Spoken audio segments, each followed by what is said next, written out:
The chalkboard trapit was a rainy afternoon at St. Vincent University, a place known for its towering buildings, brilliant minds, and an air of quiet arrogance.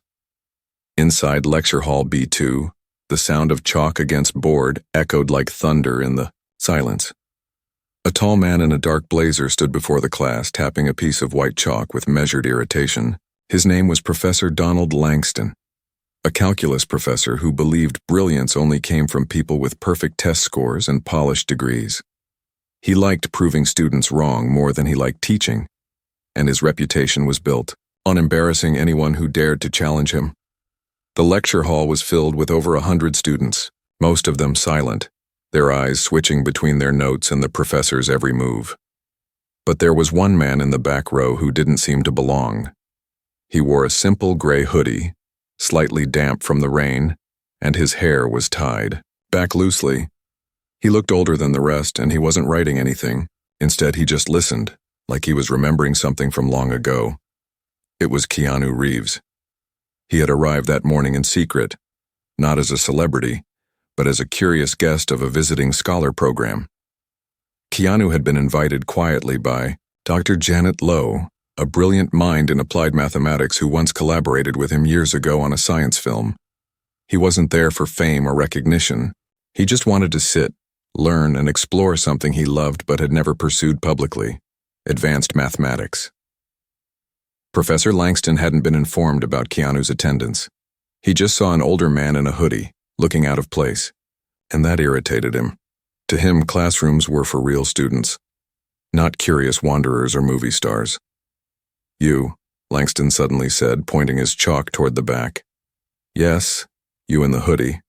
This isn't a movie set. Do you even know what this is on the board?" The room went quiet. Heads turned. Keanu looked up gently, not offended, but surprised. Professor Langston turned toward the massive equation sprawled across the blackboard. It was a complex limit problem from multivariable calculus, deliberately written to confuse. He smirked. "Since you're here, maybe you'd like to come solve this. Let's see if the movies taught you differential geometry." Keanu hesitated for a moment, not because he was scared, but because he had been taught humility all his life. He looked toward Dr. Janet Lowe, who was sitting near the faculty section. She gave him a small nod. Slowly, Keanu stood up. Every eye followed him as he walked down the steps toward the board. Some whispered. Others held in laughter. A few even took out their phones, ready to record what they thought would be a humiliating moment. But Keanu didn't panic. He didn't stutter. He picked up a new piece of chalk with a calmness that made Professor Langston narrow his eyes. Keanu looked at the equation for only a few seconds, then asked softly, "Would you mind if I write it from a different approach?" The professor scoffed. "By all means. Enlighten us." Keanu erased 3 terms and began writing swiftly but neatly, using a method that involved a transformation not commonly taught in undergrad classes. Within minutes, the room was watching something unusual: precision, speed, and elegance. He didn't just solve the equation. He explained why each transformation worked, adding small notations that even the teaching assistant had to look up. When he placed the chalk down and turned, the room was completely silent. Professor Langston stood frozen. He glanced at the board. The solution was perfect. Even the handwriting was elegant, thoughtful, something only a trained mathematical thinker would produce. "Where did you learn that technique?" the professor finally asked, trying to sound composed. Keanu smiled. "I read about it once when I was preparing for a role, but it stayed with me. The math made more sense than the character." Students chuckled nervously. The professor's face turned red. Dr. Janet Lowe stood up then and said, "Professor Langston, I forgot to mention, this is Keanu Reeves. He's here under my invitation as part of our Visiting Thinkers program. He's studied mathematics privately for years and has worked with us on simulations for theoretical physics scenes in cinema. He's not here to be tested. He's here to observe." Professor Langston's mouth opened, but no words came out. The students began whispering louder.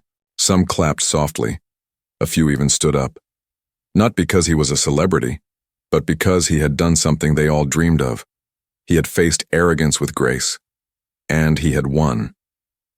Keanu walked quietly back to his seat, not looking for praise. He simply nodded to Dr. Lowe and sat down again, his notebook still blank. But deep inside the professor, a storm had started brewing. As the class ended, Professor Langston stared long at the board, then turned to watch Keanu from afar. His pride had been wounded, and people like him didn't forget easily. What no one knew was that he would not let this go, and the next move he made would not be so simple. The professor's revenge, the corridors of St. Vincent University echoed with soft laughter and whispers that entire afternoon. Students were still talking about what happened in Lecture Hall B2. Some had already uploaded short clips online, blurry videos of Keanu Reeves solving an equation that had stumped even the brightest students. But more than the math, what caught everyone's attention was his calmness. He hadn't shown off. He hadn't mocked the professor. He just solved the problem, nodded and returned to his seat as if nothing had happened. But for Professor Donald Langston, it wasn't nothing. It was an open wound. In his private office, walls covered in complex theorems and framed awards, Professor Langston sat hunched over his desk, his face pale with irritation. He played the video again, watching Keanu's every move, the way he held the chalk, the way he paused briefly before each line. There was no hesitation, no guessing. It wasn't a lucky moment. It was real understanding, and that bothered Langston more than anything. He had spent decades perfecting his image as the unbeatable intellect on campus. He built his entire reputation by outsmarting students in front of others. And now, someone from outside his academic world, a movie star no less, had quietly shaken his throne. He stood and paced, running a hand through his thinning hair. He solved it like it was nothing, he muttered to himself. Who does he think he is? Then an idea crept into his mind. A dangerous, cunning one. If he wants to sit in my classroom, let him. But next time, I'll make sure he doesn't. Walk out with their admiration. The next morning, Professor Langston walked into his office earlier than usual. He placed a folder on his desk. A new problem set he had designed overnight. It wasn't just hard, it was cruel. The problem was built like a trap. It looked simple at first glance, but it led into a maze of false paths and unsolvable structures if approached incorrectly. It was something only someone with deep experience in abstract mathematical logic could begin to untangle. He smiled to himself. Let's see if Hollywood can fake his way out of this. As the time for his next lecture approached, he carried the problem set with care, almost like it was a secret weapon. When he entered Lecture Hall B2, the atmosphere had changed. Students now looked at Keanu with admiration, and Keanu greeted them back with warmth and humility. He sat in the same seat, hoodie still on, a quiet presence in the sea of excited chatter. Professor Langston placed his notes on the table and cleared his throat. Class, he said, I've prepared something special for today. It's not on the syllabus. It's a problem that once appeared in an international research symposium, and only 2 scholars managed to solve it. He held up a sheet of paper with the equation written in neat handwriting. Let's see if anyone here can. There was tension in the room. The equation was projected onto the screen, and instantly heads tilted and brows furrowed. It looked strange, unfamiliar. Most students couldn't even figure out where to begin. That was the professor's plan. He wanted silence, confusion, and then when no one could solve it, he'd ask Keanu. And this time, he believed, Keanu would fail. 20 minutes passed. Hands remained still. 1 or 2 students attempted something but gave up midway. Then, just as Langston was about to speak, Keanu raised his hand. May I try? He asked. Langston smiled. Of course. Let's see how far you get. Keanu walked up to the board, slower this time. He studied the problem carefully, eyes scanning each term like he was reading a story. Then he said something that caught everyone off guard. This isn't really a calculus problem, he said. At least not in the traditional sense. This feels like a nested paradox designed to create circular logic unless one identifies the collapsing boundary condition at the base level. Langston's face tensed. That was exactly what the problem was. Keanu looked again, nodded to himself, and began drawing diagrams, referencing set theory and recursive functions. He didn't attack the equation directly. Instead, he rebuilt the context around it. He constructed a model using a metaphor about reflections in curved mirrors, explaining how certain mathematical constructs behave like illusions when not grounded properly. The lecture hall was completely silent. For 30 full minutes, Keanu worked, not to impress but to understand, and when he stepped away, the problem was not just solved, it was deconstructed and rebuilt in a way that made even the professor's original intention feel small. Professor Langston stood frozen. Again. I don't even, he began. But before he could finish, Dr. Janet Lowe entered from the back. She had watched everything. She walked slowly toward the front and faced the class. "What you've seen here today is not just a solution," she said. "It's a different kind of intelligence. The kind that comes from humility, curiosity, and patience. And unfortunately, it's the kind rarely encouraged in modern academia." Then, she turned to Professor Langston. "Don, you tried to humiliate him again. I warned you not to." The student stared, jaws dropping. Professor Langston looked like he had been hit with cold water. "I was simply—" "You were testing him," Janet interrupted, "and he passed. Again. Not because he wanted to prove you wrong, but because you forced him to stand in front of people and defend his right to learn." Keanu looked uncomfortable. He didn't want confrontation. He stepped in softly. "I didn't mean to embarrass anyone," he said. "I just love math. It calms me. It makes the world feel more understandable." And with that, he walked back to his seat, leaving everyone in stunned silence. But Professor Langston wasn't done. Not yet. The loss stung deeper now. And while his pride was wounded again, something else began to grow in his mind. Doubt. Who was Keanu really? How could someone outside of academia possess such rare insights? What had he studied privately that gave him such clarity? That night, Professor Langston stayed late in his office, digging deeper into Keanu's past, pulling up interviews, articles, obscure science publications, and film credits. The deeper he searched, the more pieces he found. Simulation theory, discussions, unpublished research co-written under pseudonyms, forums filled with rare math problems with solutions posted by anonymous users, and all signs pointing toward one conclusion. Keanu Reeves was not just a fan of math. He had been quietly contributing to the world of mathematics behind the scenes for years.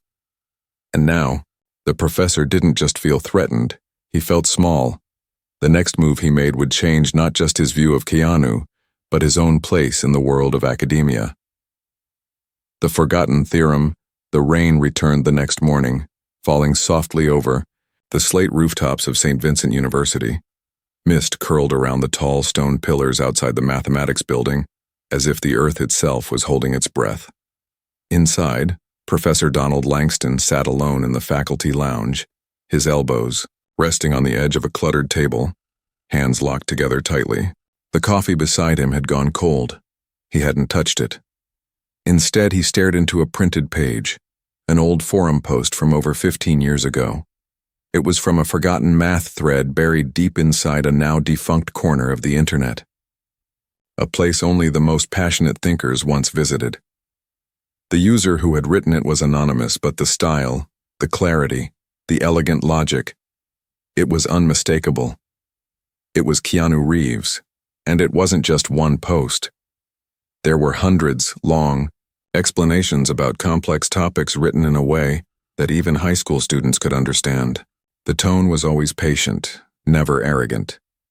And more than once, this mysterious user had solved unsolvable problems by thinking differently. Langston had stumbled upon something he didn't expect. Keanu hadn't just wandered into mathematics, late in life. He'd been walking quietly alongside it for decades, hiding in plain sight. Professor Langston folded the papers slowly, ashamed of how he had dismissed the man. But more than shame, he felt something else. Curiosity. Years ago, He himself used to be that way, filled with wonder, obsessed with questions, staying up all night just to crack a single equation. But somewhere along the way, he had changed. Prestige, lectures, applause, these things became more important than discovery. And in watching Keanu, he was beginning to remember the boy he used to be. He stood abruptly and left the lounge, carrying the printed pages with him. He found Keanu, later that day in the university library, sitting alone near the mathematics section, surrounded by books. Not glamorous books or flashy titles, but thick, worn-out volumes filled with raw equations and forgotten proofs. Keanu had a pencil in hand and was scribbling something on the back of a napkin. He looked peaceful, completely immersed. "Mr. Reeves," Langston said gently, voice low. Keanu looked up, not startled, only curious. He smiled politely. "Professor." Langston hesitated, then sat across from him. For a long moment, neither of them spoke, just the soft ticking of the antique clock nearby. "I owe you an apology," Langston finally said, eyes fixed on the floor. Keanu tilted his head slightly. "You don't." "I do," Langston replied. "I tried to humiliate you, twice, and each time you responded with grace and insight I didn't expect. I thought I was defending the integrity of this place, but now I realize I was just protecting my own ego." Keanu set the pencil down. "I didn't come here to prove anything," he said quietly. "Math is personal to me. When I lost people in my life, when things didn't make sense, math was the one place that always had an answer, or at least a structure to explore. I never studied formally, but I studied deeply, in silence, in private. Not because I had to, but because it gave me peace." Langston leaned back, visibly moved. "I saw your posts from the old forums. Numinous, right?" Keanu smiled faintly. "I haven't heard that name in years." "You once rewrote the proof of the Erdos-Semirati theorem using graph entropy as a metaphor," Langston said. "I stayed up until 3 a.m. reading it last night. I'd forgotten what that felt like, being excited by ideas instead of defending them." Keanu was silent, but his eyes softened. "I wanted to show you something," Langston said, pulling out a folder from his satchel. He laid it on the table and opened it. Inside was a set of handwritten notes, faded with age but neat and precise. It was something he had written years ago during his doctoral research but had abandoned after facing rejection. "This was my original theorem. I never published it. I thought it was too abstract. The faculty back then said it had no real-world application." Keanu scanned the pages quickly, then more slowly, eyebrows raising. "This isn't abstract," he said. "This is beautiful. It's chaos within order. They didn't understand the symmetry. You're describing a structure that predicts variance between incomplete systems. You were decades ahead." Langston blinked. "You see that?" "I feel it," Keanu said. "It's in here." He tapped the center of his chest. "Your intuition was right." The professor looked away for a moment, overcome by something he hadn't felt in years: validation. Not from a peer-reviewed journal, but from someone who saw the soul inside the math. Someone who truly understood. "What stopped you?" Keanu asked softly. "I was tired," Langston said, "and afraid. Afraid that if I kept pushing, I'd be seen as a fool, so I gave up. Instead, I became the man who mocked others for trying. It was easier. But it's not too late," Keanu said. "You still have the mind. And now maybe the humility. Publish it. I'll help you. We can rebuild it together." Langston looked stunned. "You'd do that?" Keanu smiled. "This isn't about me or you. It's about the ideas. They deserve to live." Outside, the rain had stopped. Sunlight filtered through the tall library windows, casting warm lines across the wooden table. The two men sat there, one older, once bitter, now rediscovering a part of himself, the other famous but humble, never seeking attention, only truth. But just as the moment settled, a figure walked past the window. Dr. Janet Lowe, She paused, watching them. A small smile touched her lips. She knew something had shifted. Yet what none of them knew was that an old academic rival of Langston's, Dr. Elliot Marston, had also seen the video from Lecture Hall B2. And he was furious. Marston had spent years positioning himself as the intellectual authority on campus. Seeing the attention shift to Langston, and worse, to an actor, was something he would not tolerate. In the weeks to come, he would begin a quiet campaign to discredit everything Keanu and Langston were working on, and what started as an innocent conversation in a library would soon turn into an academic battle that risked everything: reputation, legacy, and the truth itself. The shadow in the faculty hall. The following week began with warm sunlight spilling over the green lawns of St. Vincent University. But inside the marble halls of the administration building, the atmosphere was far colder. In a quiet conference room tucked behind the faculty offices, Dr. Elliot Marston stood alone, his hands clasped behind his back, eyes fixed on a paused video on his computer screen. The now viral clip of Keanu Reeves solving Professor Langston's impossible equation. His face was still, but there was tension in his jaw. Around him, shelves were lined with academic awards and thick research volumes, the kind that impressed visitors but rarely saw use anymore. Marston had spent decades building a career out of being the gatekeeper. He knew how to speak with charm, how to lead panels and symposiums, and how to ensure that credit always flowed in his direction. When younger scholars tried to innovate, he either absorbed them into his circle or quietly dismissed them through bureaucratic force. He didn't tolerate threats to the system. And Keanu Reeves, with his calm smile and unorthodox genius, was now a threat. He clicked the mouse again, watching Keanu solve the equation frame by frame. He didn't understand how someone with no formal credentials could outshine tenured professors. But what disturbed him more was the renewed energy around Langston. For years, Marston had counted on Langston's bitterness to keep him out of his way. Now the man seemed alive again, buzzing with ideas and, worse, becoming popular with the students. Marston opened a folder labeled Provisional Board Review. Inside were outdated documents from an old university bylaw, which he had previously used to block experimental research proposals. He smiled coldly.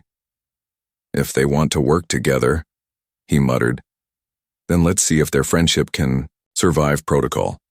Meanwhile, across campus in the math department's quiet archives, Professor Langston and Keanu sat hunched over a whiteboard.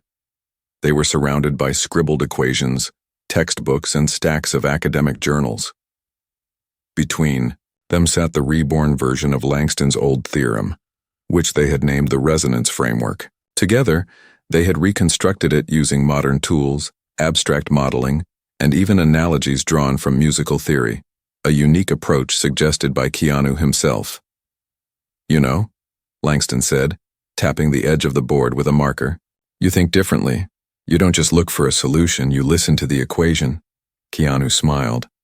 "Maybe because I never learned to fear it. I wasn't taught that a wrong answer was a failure. I was just exploring." That sentence stayed with Langston. They were interrupted by a knock. Dr. Janet Lowe stepped in, holding a sealed envelope. Her expression was unreadable. "You both need to see this," she said, placing the envelope on the table. "It's from the Faculty Review Committee, and it's urgent." Langston opened it carefully. The letter was official, and it didn't waste time. A formal inquiry had been launched into the use of departmental resources for unauthorized collaboration between a non-faculty guest and a tenured professor. The project was to be immediately suspended.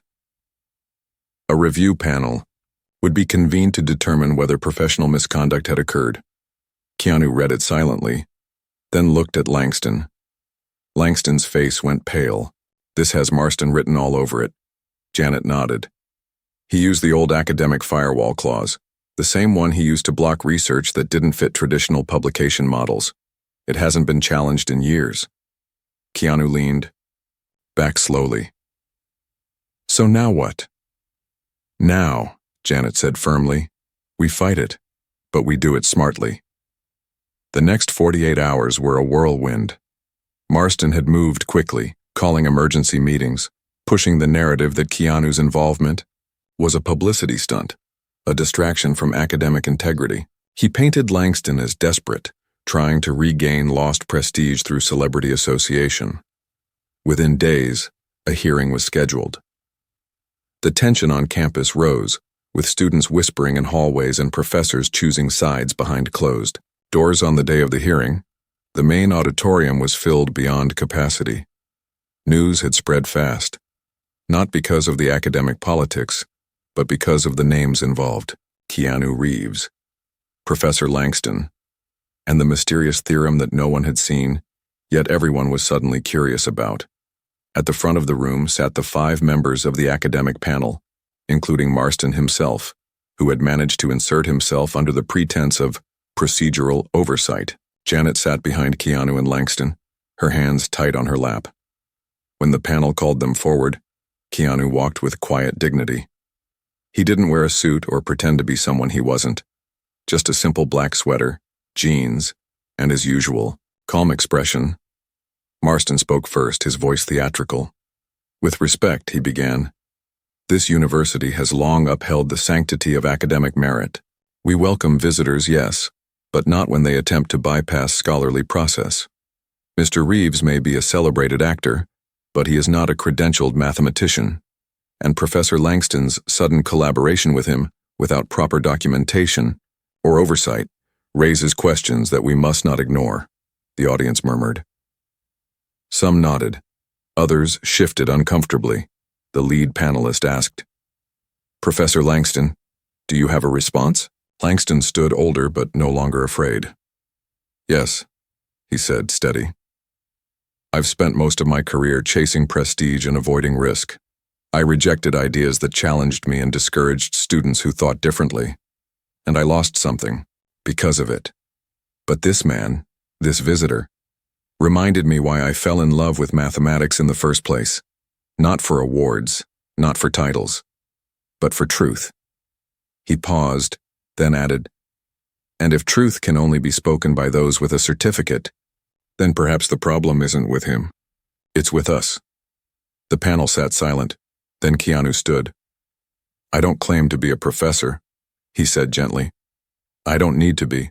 I came here to learn, to think, and to collaborate. If that's a threat, then maybe it's not me who's breaking the rules, but the rules themselves that need changing." The tension in the room broke when a student stood up suddenly. "He helped me understand math for the first time in my life," she said aloud. "Not just solve it, feel it." Another stood, then another. Within moments, dozens of students rose, clapping not for celebrity, but for what he represented: the power of humility, of learning without ego. Marston's face tightened, but the panel had heard enough. They called a private recess.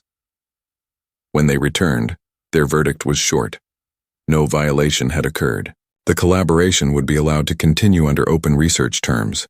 But before adjournment, the lead panelist made one final comment.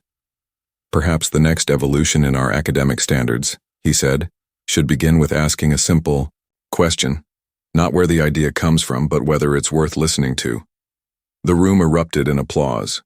Keanu sat down beside Langston and Janet, humbled, not triumphant. But outside the auditorium, Marston made one last phone call. "If the university won't stop him," he said coldly, "then maybe the funding board will." What came next would threaten to destroy everything, not just their work, but Keanu's name. The man behind the curtain days after the university hearing, the sky above St. Vincent turned a flat shade of gray, the kind that made everything below feel uncertain. The wind had picked up, leaves scattered across stone walkways like loose thoughts waiting to be swept away. Inside the mathematics building, the once bustling hallways now felt watchful. Something had shifted. Whispers that once carried excitement now carried unease. A storm wasn't just coming. It had already arrived.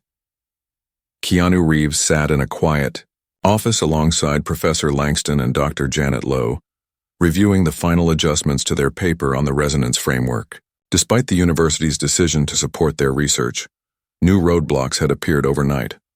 First, their online access to the university's research database had been mysteriously revoked.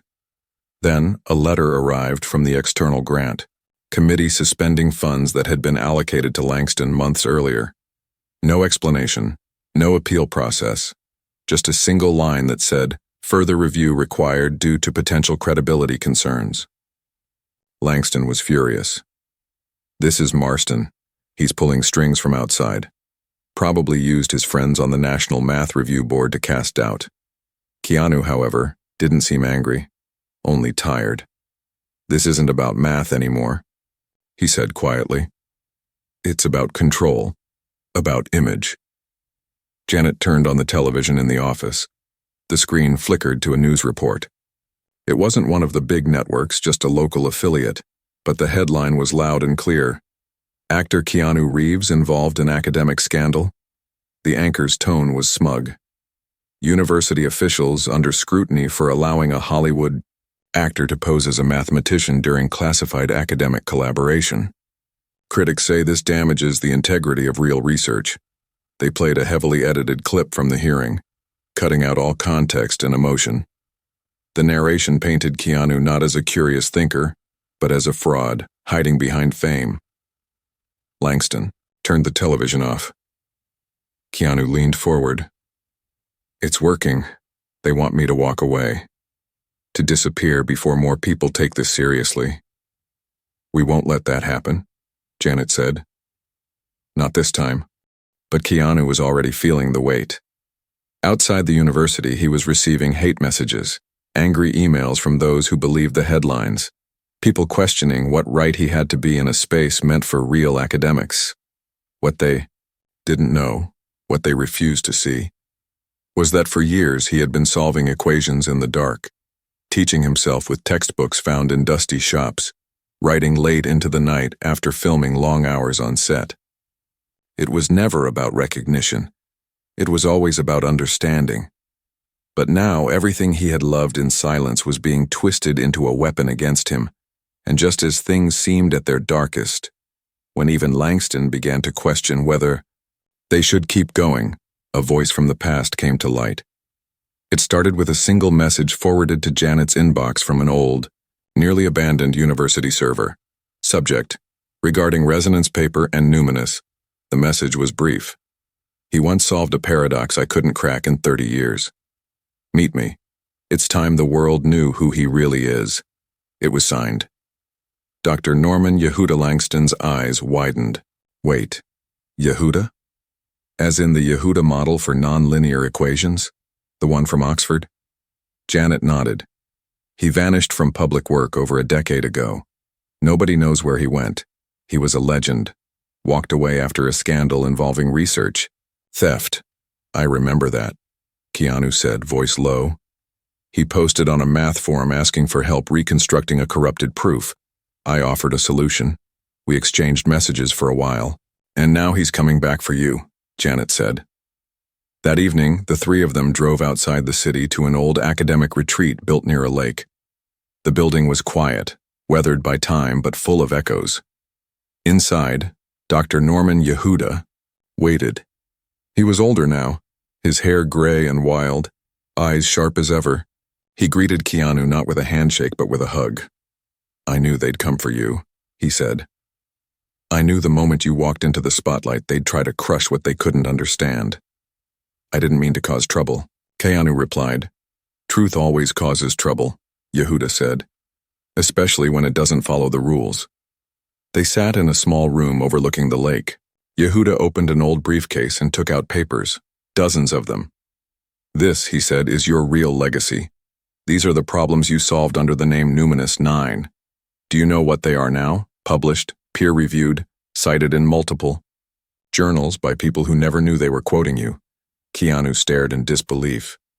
"And this," Yehuda said, holding up a thick folder, "is the letter I've written to the National Mathematics Council, signed by myself and several other respected mathematicians, formally recognizing your contribution and calling for public acknowledgement of your work." Langston was speechless. "It won't stop the attacks," Yehuda said, "but it will shift the balance. The world listens to power, and I still have some left." The next morning, the letter was published online. Within hours, it went viral. Suddenly, the narrative began to flip. News outlets that once called Keanu a fraud now ran headlines like, "Mathematical Community Stunned. Keanu Reeves quietly contributed to unsolved problems for over a decade. Actor or genius? The truth behind the mysterious numinous revealed." A flood of support poured in. Students, professors, engineers, and even filmmakers posted stories about how Keanu's online explanations helped them pass exams, design models, or understand concepts they'd struggled with for years.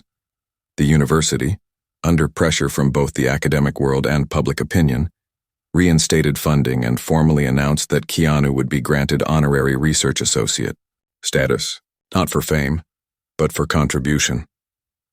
Still, Marston wasn't finished. In the shadows, he prepared one final blow: a conference, an elite mathematical summit in Geneva, Switzerland.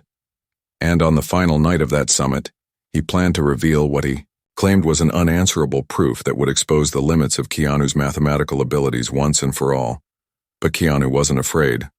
"Let him bring it," he told Langston and Janet. "Let him bring everything, because this time he wasn't solving it alone. He was walking into the fire with an entire community behind him." The man behind the curtain, extended and more unique. The winds howled like whispers through the ancient oak trees lining the edge of St. Vincent University. Autumn had deepened its grip. Golden leaves danced across the old stone pathways, spinning in little chaotic circles as though stirred by something unseen. Yet inside the sleek glass walls of the research wing, there was no beauty. Only silence, cold fluorescent lights, and a growing tension that not even the changing seasons could hide. Professor Langston stood beside the large window of his office, arms crossed tightly, eyes fixed on the parking lot below where news vans had begun to arrive. He didn't speak for a long while. Beside him, Keanu Reeves sat quietly at a round table covered in printed drafts of the resonance framework paper. Pages were covered in ink, revisions, footnotes, annotations, and yet they remained untouched. Neither man had the heart to continue. The television in the corner was muted, but the headline was impossible to ignore. Keanu Reeves facing backlash after entering academic field without credentials. University donors threatened to withdraw support. "This isn't about mathematics anymore," Langston finally said, his voice brittle. "This is about gatekeeping, power, control, and now the institution is bleeding because one man without a diploma solved what others couldn't." Keanu didn't respond at first. He looked exhausted, not in the physical sense, but as though something invisible had been pressing down on him for weeks. His voice came low and honest. "I never expected this to happen.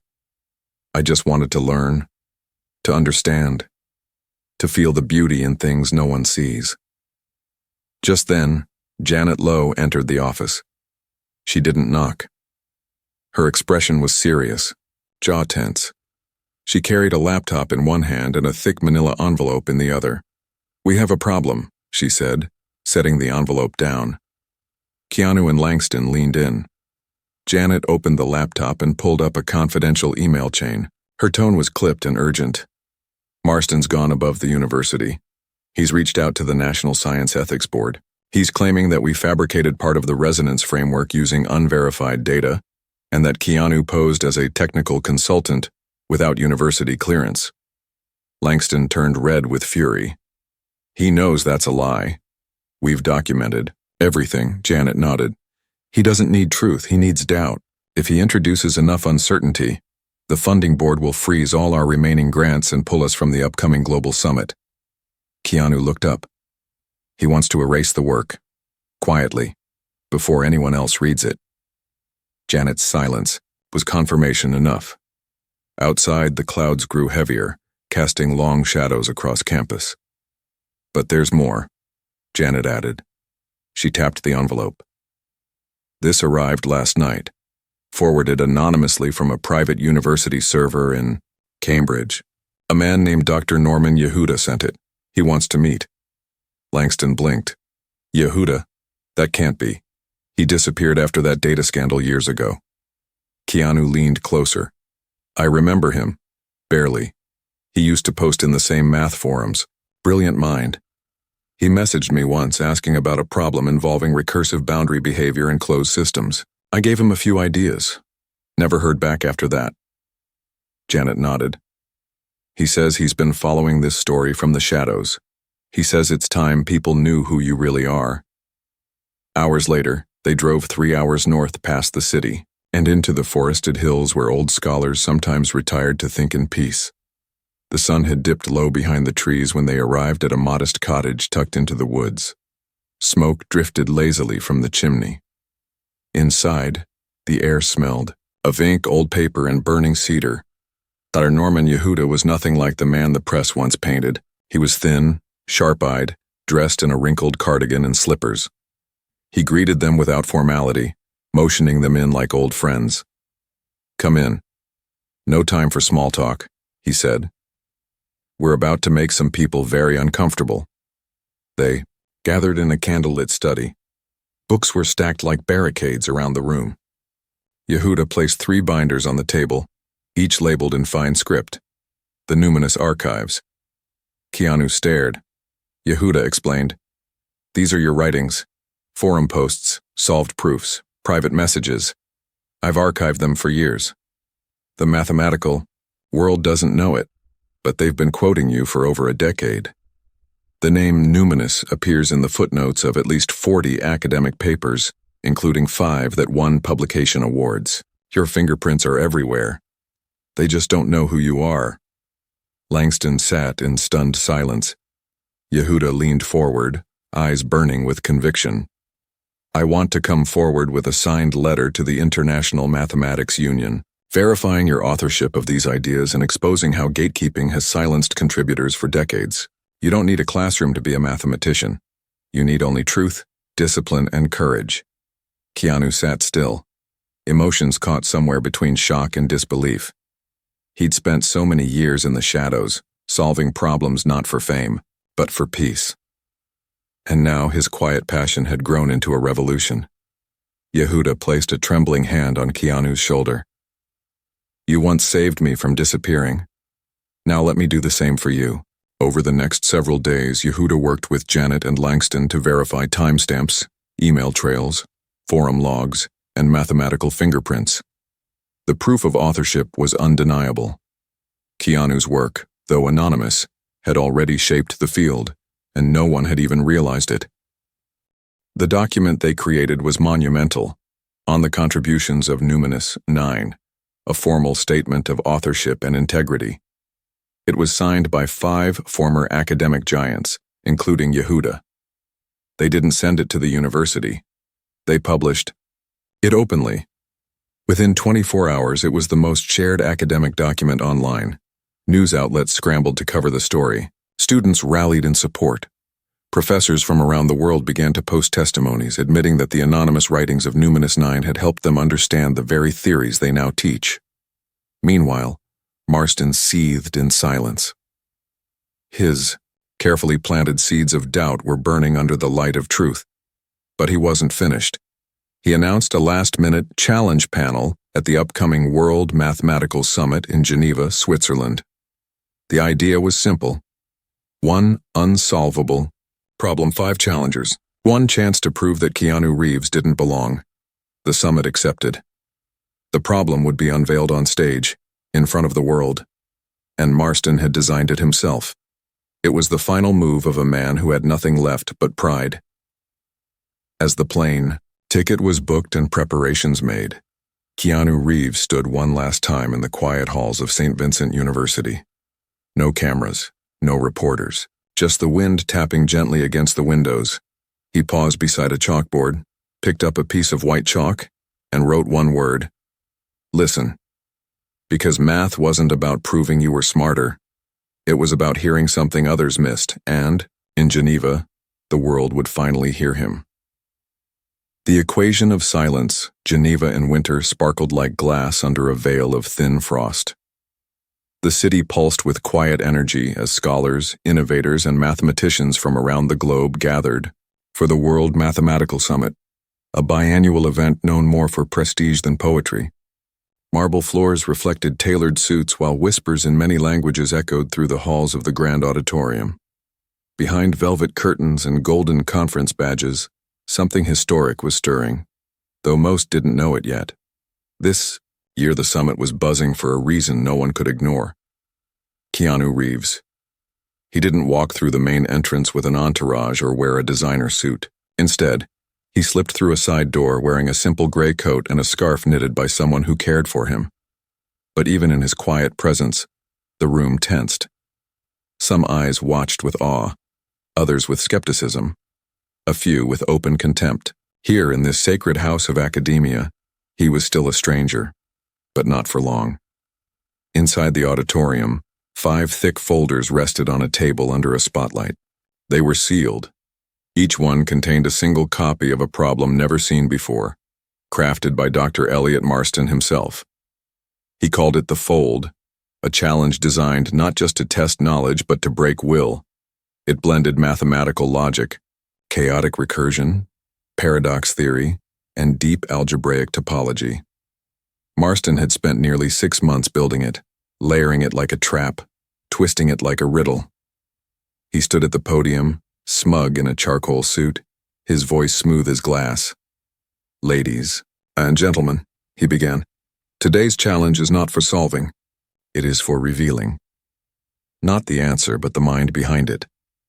I present the Fold, a problem not yet published, not yet proven, and I invite our 5 challengers to attempt what I believe to be impossible." His eyes found Keanu, especially our honored guest. Polite applause followed. The crowd didn't know whether to cheer or cringe.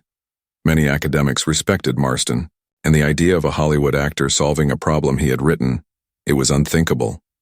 Keanu took his seat beside 4 others, each a legend in their field. Dr. Alessandra Chu, from MIT, Professor Olaf Meyer from Berlin, Dr. Ramesh Singhal from Bombay Institute of Mathematics, and young prodigy Thomas El Sayed from Oxford, the best of the best. The folders were opened. The rules were clear. Each challenger had 4 hours. They were allowed paper, pens, and chalk. No computers, no communication, no audience interference. At the end, each would submit their response, or surrender. The room dimmed. Keanu read the first 2 lines, then he closed his eyes. The others had already begun scribbling, filling pages with dense notation. Calculators spun in their heads, theories collided, methods unpacked. But Keanu didn't move. Instead, he listened, not with ears, but with memory. He had seen this shape before, not in textbooks, but in the patterns of raindrops on subway windows. In the rhythm of his breathing during grief, in the scattered pages of his own anonymous posts written years ago by moonlight. What Marston had created was not impossible, just misunderstood. The trap was built on the assumption that the solver would fight it. Keanu didn't fight. He embraced it. He stood slowly, walked to the blackboard in silence, and picked up a piece of chalk. The auditorium stirred. He began not with an equation, but a spiral, a curve, a visual metaphor drawn from a Fibonacci progression that curled inward, echoing the recursive nature of the problem. He added notes in simple language beside it. "This isn't a wall, it's a mirror. Stop walking into it, walk around." For 2 hours, he built the logic step by step, using geometry to reshape algebra, turning paradox into pattern. And all the while, the audience sat spellbound, not quite sure what they were seeing, but feeling that something rare was happening. Even the other challengers began to slow, watching him out of the corners of their eyes. Marston's expression soured. By hour 3, Keanu had rewritten the core structure of the Fold, creating a shortcut that didn't break the rules but bypassed the trap entirely. He connected the recursive paradox to an ancient numerical construct found in Sanskrit mathematics, something few modern scholars ever studied. Then he used it to reveal a hidden variable in Marston's design, exposing the flaw. He turned around, set the chalk down gently, and said 5 words. It never needed solving. Just listening. Dead silence. Then an explosion of applause. The audience rose like a wave, thunder in the marble dome. Cameras flashed. Professors from every continent stood with their mouths open. Janet Lowe, watching from the front row, clutched her chest.